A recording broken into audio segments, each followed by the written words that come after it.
Meantime, in the headlines this morning, Elon Musk met with heads of civil rights groups via Zoom on Tuesday. The leaders pressuring Musk not to allow many users who had been banned from the platform to return.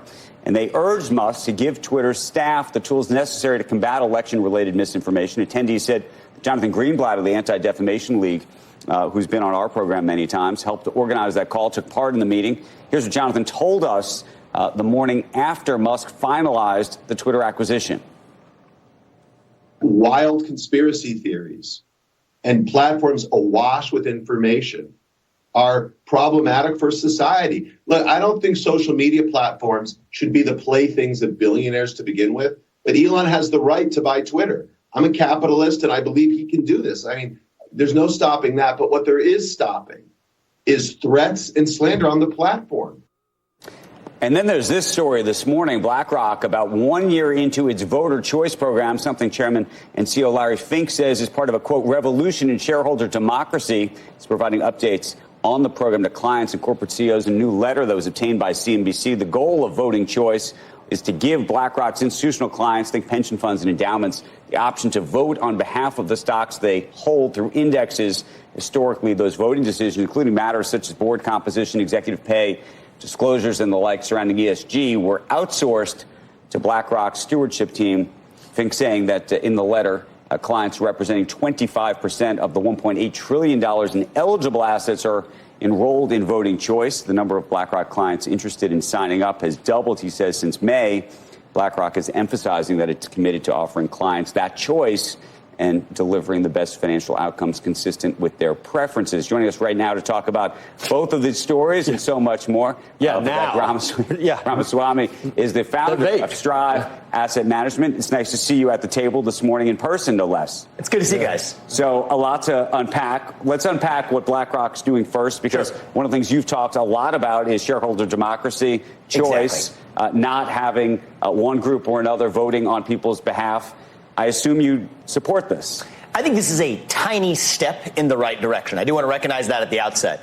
That being said, I think that there's a deeper problem here. First of all, everyday retail investors are simply not equipped to vote their proxies, right? If you own one total stock market index fund, that would be thousands of proxy votes every spring. We were talking about in the last hour, because if you own S&P 500, all of a sudden you got to vote on 500 companies, and sometimes there's 10 different votes for each company. Let alone people who own multiple index funds. So this could be tens of thousands of votes every spring for individuals. What's going to happen is they're going to delegate those votes to firms like ISS and Glass Lewis, two proxy advisory firms with 97% market share, holding a duopoly in that market, all of whom vote straight down the line or recommend straight down the line on the ESG issues, which are the most controversial questions on those proxy ballots. This is opportunity for you, my friend. Well, I think from a business perspective, I think there's a lot of solutions. This is a marketplace that's changing. There's a lot of room for new actors, new market participants to take a look at how we can shape that for the better.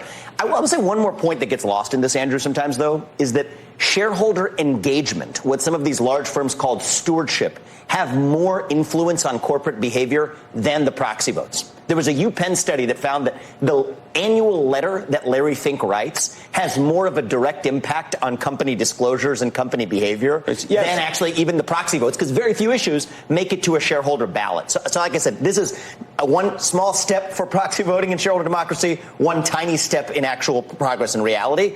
If we don't fix the shareholder engagement issue, we're not really changing the way that capital speaks in corporate America. But I am glad to see these issues further aired and explored. Question about shareholder engagement, though, because the truth is, and we talk about democracy is a messy thing, but not only is it messy, there's a lot of people who are unengaged, which is to say most shareholders, unfortunately, do outsource these, either fortunately or unfortunately. I shouldn't say it's unfortunate, but they outsource these decisions to others. So then it's really a decision about who you're outsourcing to.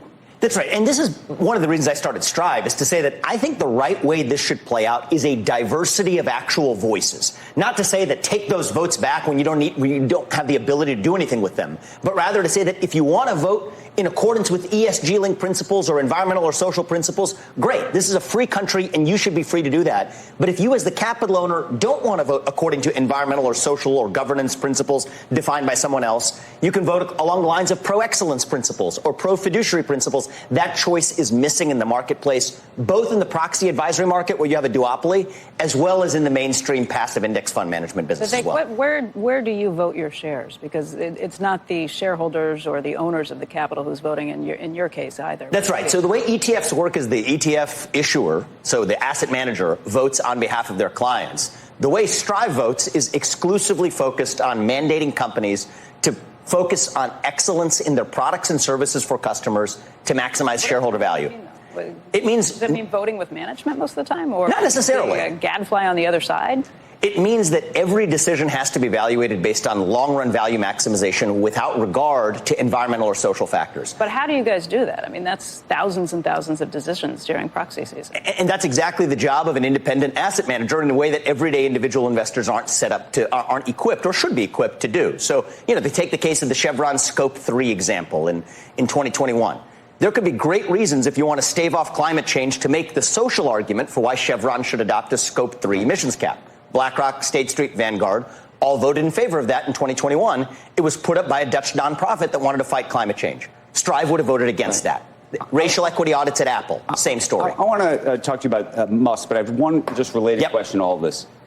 I think that there's a huge opportunity in this advisory space long term. And the question is whether there's multiple firms that sort of get into this space. But then the question is how you measure them. Meaning what you really want to do on a fiduciary basis. And we can just, it's interesting because you said some people will go on ESG principles, some will go on a fiduciary principle. There's some people who think that those are the same thing and would put them in the same bucket or different buckets. The question is, could you go out 10 years from now and somehow be able to measure who was more successful in terms of the actual investment? That's actually very hard to quantify. Yeah, the measurement is really hard to quantify because the index funds are investing in the same underlying companies, right? So this is different from ESG funds that are selecting stocks in and out. This is about underlying corporate performance. And you know what I think this is going to do, Andrew, is if you have diverse voices, it puts those directors on the boards. They have to earn their paycheck where they actually have to make independent business judgments if there's a diversity of voices. Right now, they just hear one monolithic voice. Right. I think once we hear that diversity of voices, those directors then have to go back to making business judgments in the boardroom. Given your focus on diversity of voices, let's talk about Twitter and whether there really are going to be a diversity of voices, what diversity of voices, what that really looks like. Is that a good thing? Is that a bad thing? You saw Mr. Greenblatt talking about all the conspiracy theories and all this, the muck that's shown up on Twitter. I mean, it's been showing up for years, but even more so in the past week, including, by the way, and I give him a lot of credit for what he's trying to do, but we'll see whether it works. Elon Musk, retweeting this conspiracy theory about Paul Pelosi. So here's what I say, Andrew. A lot of people conflate some of the difficulties here. I will acknowledge that operating Twitter as a free speech platform is not an easy thing to do because a social media platform cannot function without some level of content moderation. Literally, the things that would fill your feeds would be things like spam, porn, things that most people do not want to see on their feeds. At the same time, there's a way to do it. And in my view, there's a few simple principles. I've written about this in the Wall Street Journal and elsewhere. First rule of the road is no viewpoint-based discrimination. Spam, porn, content, moderate that, get it out of the feeds. But that means no viewpoint discrimination. And here's the rub. That means hate speech goes away as a category. Because heinous as it may be, hate speech is just someone else's opinion. Now, you add on to that the misinformation piece of this. If you're going to take down false speech, I believe a cardinal rule is that the company bears the obligation to prove that the speech was false before removing it. And then, if in doubt, here's a tiebreaker, give the power back to the user. Let the user decide what protocols they opt into and not, rather than making those decisions centrally for everyone. Have different protocols that different users can opt into. And I think that is a workable formula for solving these problems. Okay, so I'm going to make advertisers? Advertisers want to be in the midst of that? Well, I think advertisers can choose which of those user protocols they want to opt into or not, right? So the racist hate channel?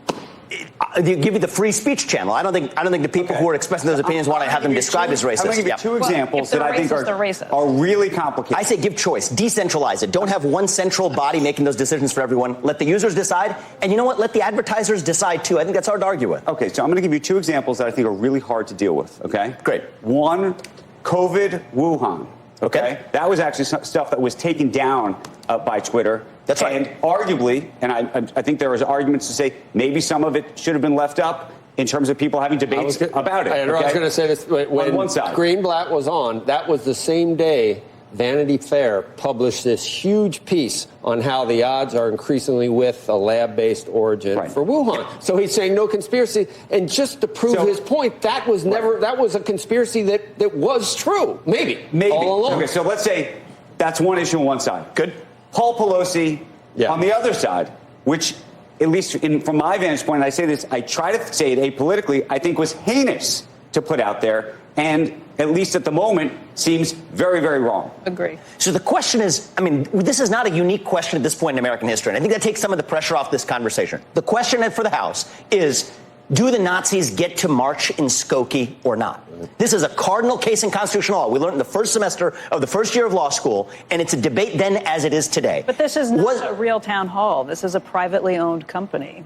And in some cases, the other social media companies are publicly owned companies. But Becky, with all due respect, the whole argument with all due respect is the rudest thing you could say to somebody. Go ahead. I didn't intend it that way, but I would say that the whole premise of this discussion is predicated on the fact that Twitter is one of the main forums for open public discourse and debate today. It is one of the reasons I love this program is that people with diverse views can come together and exchange those views. We have lost those sacred spaces. Say what you will about Twitter. It is one of those few spaces on the internet today where people are still able to engage in dialogue outside of their echo chambers. Come back to your question, though. Pelosi is very dangerous. If you look at the Capitol, Washington Post put out a story yesterday about how the Capitol Police watched this break-in, or would have if anybody was monitoring the cameras. The stuff that was said about him definitely leads to additional violence. And you can say this. I'm not saying this just about the Democrats. This is definitely a situation where Republicans have been put in this position. We're going to have Scalise on, who was shot.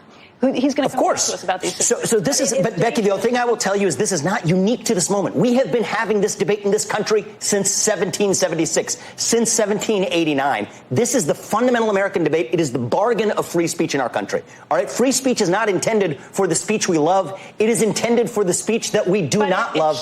Without it, it's not a free speech country. You can have your opinions, but saying that things are facts are dangerous. So here's my view on this. If you're going to take down false speech, the company bears the burden of proof to demonstrate that it was actually false. Because free speech is not a liberal arts luxury. So the pursuit of truth depends on it. The pursuit of truth depends on it. In all situations, you can have an opinion, but there are certainly facts in certain cases. To be able to say whatever garbage you want until you are proven otherwise is not what you So, Becky, you'll take a look at the debates around closing schools. There were people who were censored on YouTube, on other social media channels for making the arguments against school closures. Now we look back and say that those were probably policies that we regret. I believe we would have gotten to the right answers sooner if we had not censored those views. What Alex Jones says in these situations? I think we have to draw a distinction here. I think we do too. Every time I lay out a valid argument, you change it and say it's a different line. No, this is the distinction we need to draw. It's really important, is to condemn heinous speech. I think we need more condemnations of, for example, anti-Semitism. It is on the rise, particularly today in America. I think this is a problem. Jonathan and I, we've spoken off air. We share that view. We think it's a problem. I think the way anything that you don't like, that's what I'm shocked. But absolutely, I disagree with a lot of the content that's listed on the internet. I think we four of us probably share that in common. Where I differ from perhaps you on this is that I think the way we fight bad speech is through more speech, not through less speech. I think that is the American way. I think it is the way forward for Twitter. On social media, everything is amplified and spread, and then people actually believe it. You have large populations of people who believe things that are absolutely false. We need to do the work as a body of citizens to create a civic culture where we can actually have open debate based on facts. We can't blame a social media company for it. That I see, which is, it used to be that you could stand in Times Square right behind us, and you could shout whatever you wanted. But you could only get 30, 40, 50 people around you, right? Yep. Twitter's different. The amplification. It's the piece that she's talking about. And so when you see these kind of heinous stories, conspiracy theories about a Paul Pelosi situation that seems to lead to violence in other situations as a result of it, the question is, do the companies bear some responsibility for trying to rein that in? And I would argue they do. And to put it on, but to also put it on them to decide what's false is also a complicating factor. Well, but exactly. So what I would say, if the company is going to take down something as false speech, the company bears the burden of proof to show that it was false. History teaches us, and by the way, not just history over the last 100 years, history over the last 2 to 3 years teaches us that many of our current beliefs will be modified in some way. Responsibility on the person who's speaking. Well, I would say put it on the responsibility of the body politic to say that, you know what, we're going to debate these ideas in the open, may the best ideas win, may the best arguments win. And Andrew, I will just say we're conflating a couple different things here. I think the way you treat the misinformation point is different from the way you treat the category of hate speech. I think you can't have hate speech as a category because all opinions are allowed. For you. And just, you know, there's a lot of people who deny the election results of this last election, some of whom, by the way, look like they may win next week. Do you think that there should be people correcting the record? I think there should be people correcting the record through free speech and open debate, not through silencing them and not through censorship. I mean, throughout our history, I'm proud to say we live in a country where you can go out and burn the flag and say, you know what, war on America. This is a country where part of burning the flag is what gives that the meaning, is the fact that we live in a country where that is allowed.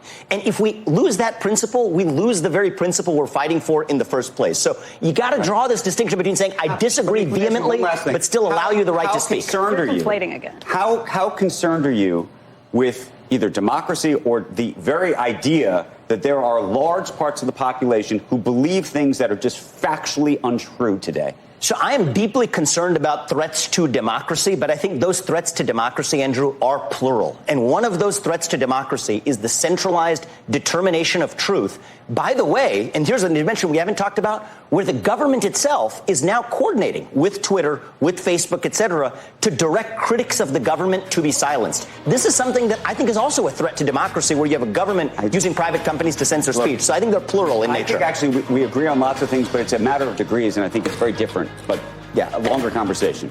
Good discussion. Thank you. Appreciate it.